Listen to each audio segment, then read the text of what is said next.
Welcome to Cracklex. If you're as interested in the John Wick universe as I am, you may have wondered about the gaps and inconsistencies in Mr. Wick's biography. At first, many people thought that his skills were because he was in the U.S. Marine Corps. They thought this because the tattoo on his back was supposed to be the motto of the U.S. Marines.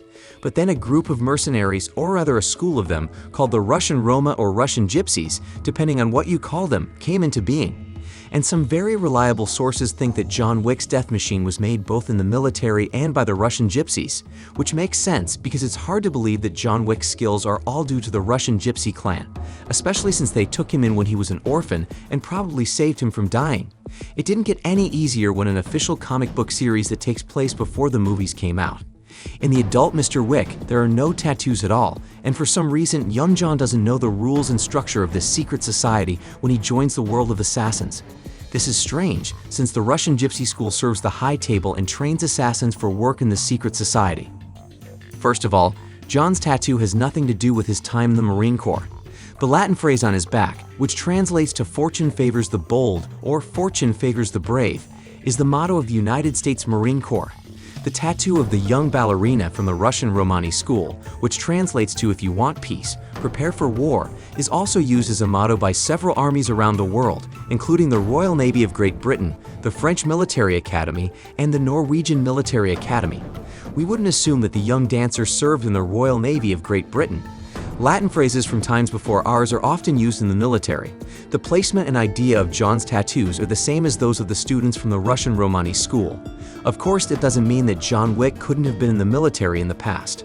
However, I see John Wick's world as being full of myths, religion, and a fear of death, which doesn't quite fit with the military. After the first and second movies, I wouldn't say that, but after the third one, it doesn't quite work. The next question is why young John doesn't know about the rules and structure of the secret society of assassins, given that the Russian Romani clan is part of this world.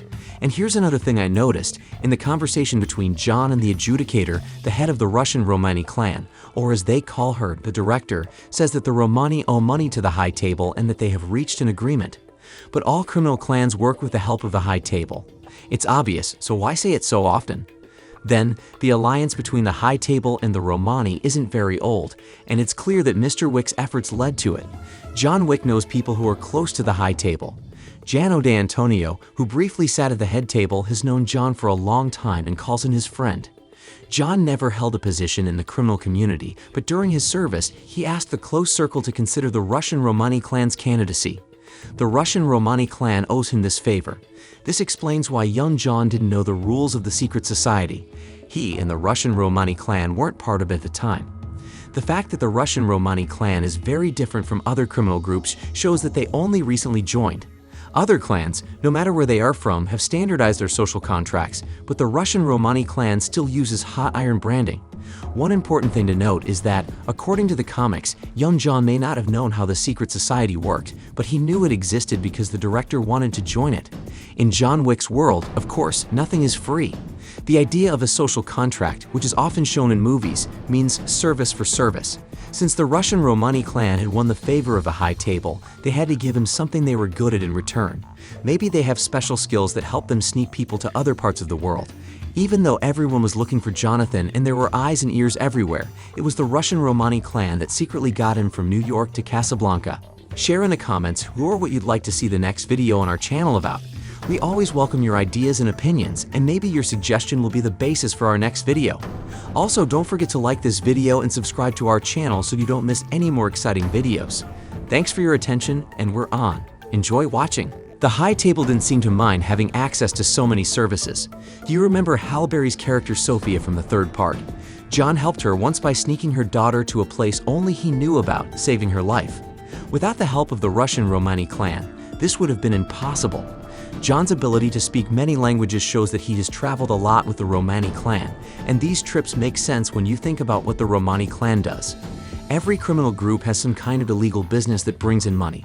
Based on what was shown in the third part, it seems likely that the Russian Romani clan is involved in the illegal trade of art objects. They almost keep a stockpile of them there, which fits well with the director's taste for the good life. Based on how well they spoke Italian, Russian gypsies like John must have lived in Italy for a while. With the most museums in the world, it's easy to see why there are so many business opportunities. From this point of view, Japan and Russia were also appealing to them. Well, John's knowledge of Russian could have been influenced by the fact that he is of Slavic descent and that business and museums are interesting to him. From comics, we know that John Wick lived in Baja California, Mexico when he was 12 to 15 years old. This is likely one of the last places Russian gypsies and John visited on their journey around the world, as it is closest to the director's goal of patronage at the high table and to New York, where he eventually settled in Tarkovsky Theater. This state of Mexico is right on the border with the US, and John's next appearance, 12 years later, was in El Paso, Texas, according to comics. Also, near the border between Mexico and the US, but the main question is who or what is behind Mr. Wick's skills. Yes, there are some Russian gypsies, but only some. Russian gypsies didn't learn how to travel the world or how to get a seat at the high table because they had a good life. Quite the opposite, in fact, making an entire school for killers. If it does exist, it could have only been set up in one place, John Wick's house in New York. This happened after John Wick had already made a name for himself as a professional killer and when he first came into the secret society's wide field of vision. Based on the comic's timeline, he was about 25 years old at the time, and he had already become the Baba Yaga. He was trained, focused, and determined, among other things.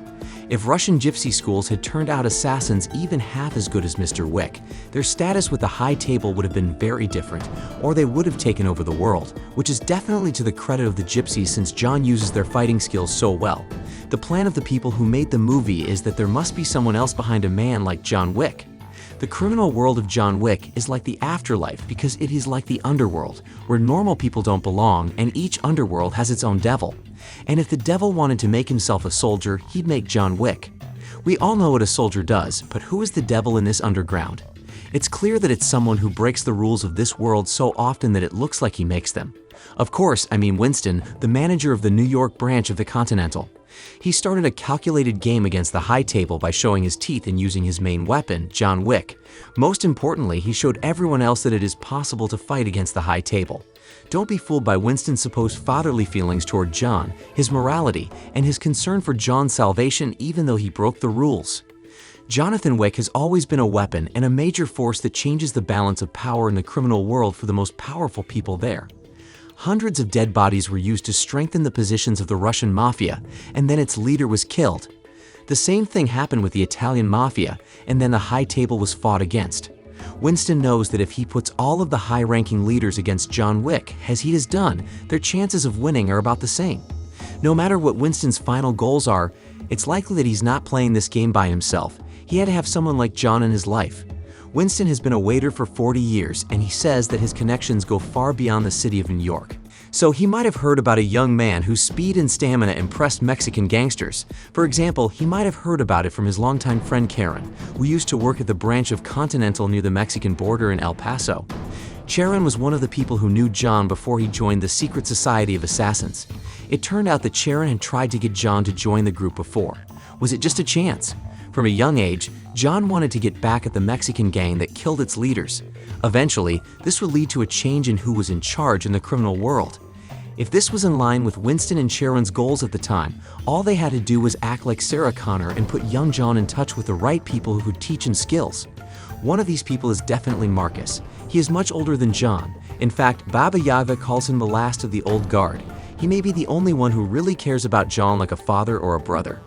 So that's all you need to know about John Wick's mysterious past. From being in the Russian Spetsnaz program to being one of the best agents for the high table, this legendary character has had quite a journey. If you like learning about the history of this amazing character, don't forget to like this video and subscribe so you can see more awesome videos like this one soon. Thanks again for watching, and I'll see you very soon with another great show.